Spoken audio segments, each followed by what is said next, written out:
এই পৃথিবীতে সবচেয়ে আপন কে কেউ জানেন? জানেন না, একমাত্র বাবা মা।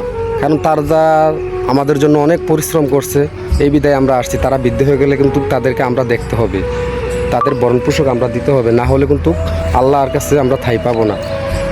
যে বললাম যে কেন এই কথাটা, আজকাল দেখি আমরা মা বাবাকে কিছু দিতে গেলে ঘরের কালনাগিনী উনি বেশি হিংসা করে ভাই। কি বলবো ভাই, মানে কিছু বলার মতন ভাষা নাই। বেশি হিংসা করতেছে, বলতেছে এইভাবে না এইভাবে। আমার আব্বা আম্মাকে আমি দেব, কাকে দেব না দেব এটা কি ঘরের ওয়াইফকে জিজ্ঞেস করে দেব? সে হচ্ছে তিন কথার মানুষ, তাকে তিন কথা বললে সে চলে যেতে হবে। আর সে যদি ভালোভাবে চলে, সে আমার অধীনে চলতে হবে, তার অধীনে আমি চলবো না। কারণ আমি পুরুষ, আমি জানতে হবে আমি পুরুষ, আমি তার কথা চলবো না। আমার আব্বু আম্মুকে আমি দেবো, এ দেখার কে, এ বলার কে, সেটা সবার মাথা